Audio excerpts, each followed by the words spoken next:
Southern সাগর দ্বারা পরিবেষ্টিত Antarctica মহাদেশের মোট আয়তন 1,42,00,000 বর্গ কিলোমিটার বা 55 লাখ বর্গ মাইল।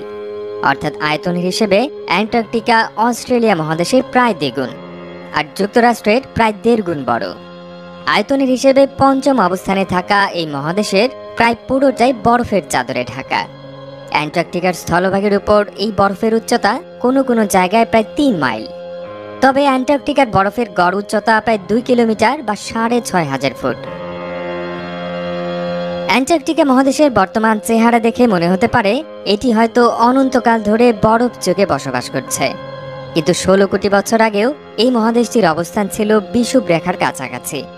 ওই সময় পৃথিবীর সবগুলো মহাদেশ প্যানজিয়া নামক একটি সুপার কন্টিনেন্টের অংশ ছিল। তখন অ্যান্টার্কটিকা ছিল ঘন বনে ঢাকা, যেখানে অতিকায় সব ডাইনোসর ঘুরে বেড়াতো।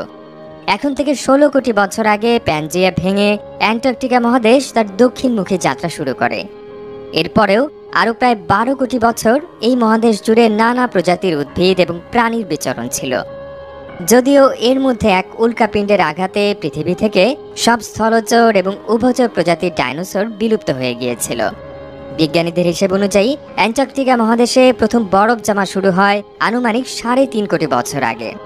তবে বর্তমান চেহারায় আসতে সময় লাগে আরও অন্তত 2 কোটি বছর। তবে উদ্বেগজনক বিষয় হচ্ছে, পুরোপুরি বরফে ঢেকে যাবার পর একাধিকবার বৈশ্বিক উষ্ণায়নের প্রভাবে অ্যান্টার্কটিকার সব বরফ গলে যাবার ঘটনা ঘটেছে। তেমনটা হলে বিশ্বব্যাপী তার প্রভাবে অতীতে কি ঘটেছিল আর ভবিষ্যতে বা কি ঘটতে পারে সেই সম্পর্কে জানতে ভিডিওটি শেষ পর্যন্ত দেখতে ভুলবেন না। পৃথিবীতে বিদ্যমান স্থলভাগগুলোর মধ্যে অ্যান্টার্কটিকা মানুষের নজরে এসেছে সবার পরে। বিস্ময়কর ব্যাপার হলো, এই মহাদেশটি আবিষ্কারের কৃতিত্ব একেবারে উল্টো দিকের উত্তর মেরুর কাছাকাছি অবস্থিত দেশ রাশিয়ার দখলে রয়েছে। 1820 সালে রুশ 2 অভিযাত্রী ফ্যাবিয়ান গটলিব এবং মিখাইল লাজারেভ অ্যান্টার্কটিকা মহাদেশটি আবিষ্কার করেন। এই 2 অভিযাত্রীর জাহাজ ভস্টক এবং মির্নি ওই বছর অ্যান্টার্কটিকার উপকূলবর্তী ফিম্বুল আইস শেলফটি অতিক্রম করে। এর আগে অস্ট্রেলিয়া আবিষ্কারের কৃতিত্বধারী জেমস কুক 1772 থেকে 1775 সালের মধ্যে 4 বার অ্যান্টার্কটিকাকে ঘিরে থাকা সাউদার্ন সাগর পাড়ি দেন, কিন্তু অ্যান্টার্কটিকার স্থলভাগ দেখার মতো দক্ষিণে যাওয়া তার পক্ষে সম্ভব হয়নি। এমনকি 1820 সালে আবিষ্কারের পর আরও 75 বছর এই মহাদেশের স্থলভাগে কোনো মানুষের পায়ের ছাপ পড়েনি। এর মূল কারণ অ্যান্টার্কটিকার দূরত্ব এবং দুর্গম আবহাওয়া।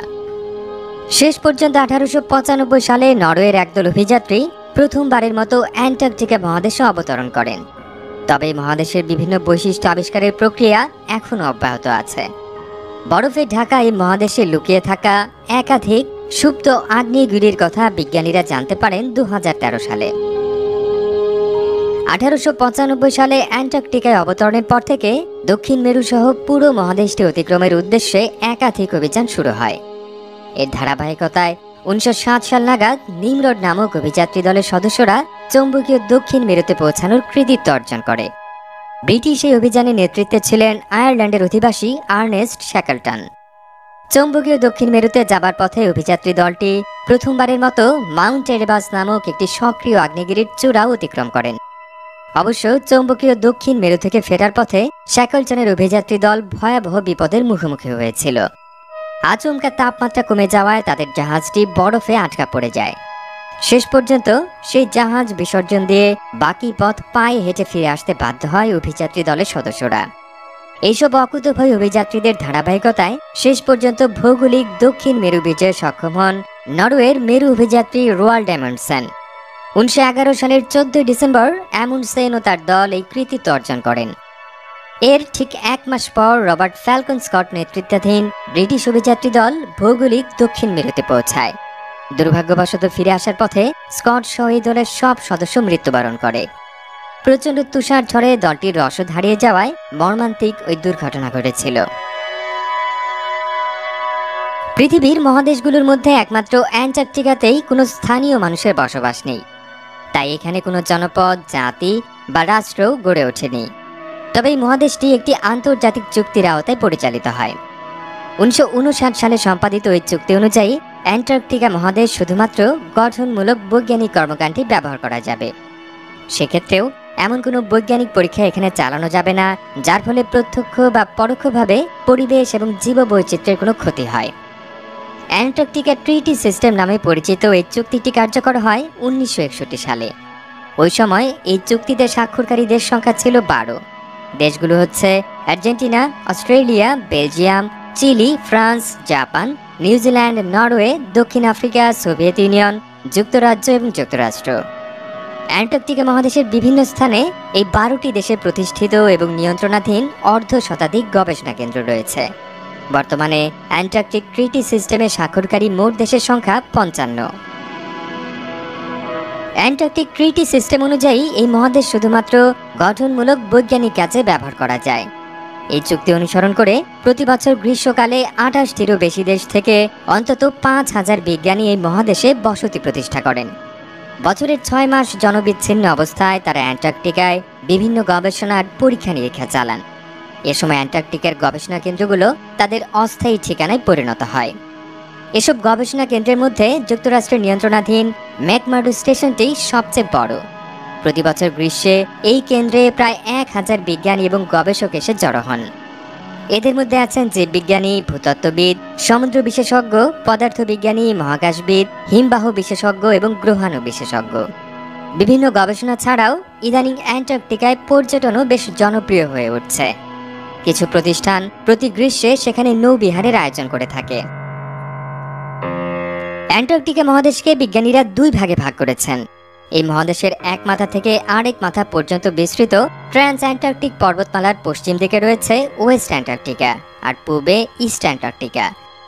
ট্রান্স অ্যান্টার্কটিক পর্বতমালার বিস্তৃতি 0 ডিগ্রি দ্রাঘিমাংশ বরাবর হওয়ায় ওয়েস্ট অ্যান্টার্কটিকার অবস্থান পশ্চিম গোলার্ধে আর ইস্ট অ্যান্টার্কটিকা পূর্ব গোলার্ধে। আয়তনের বিচারে ইস্ট অ্যান্টার্কটিকা পশ্চিম অংশের প্রায় 10 গুণ বড়। তাছাড়া ইস্ট অ্যান্টার্কটিকার স্থলভাগ তুলনামূলক বেশি পাথুরে হওয়ায় এখানে জমে থাকা বরফের পুরুত্ব অনেক বেশি। বিজ্ঞানীদের গবেষণা অনুযায়ী অ্যান্টার্কটিকায় জমে থাকা বরফের শতকরা প্রায় 70 ভাগই এই ইস্ট অ্যান্টার্কটিকায় অবস্থিত।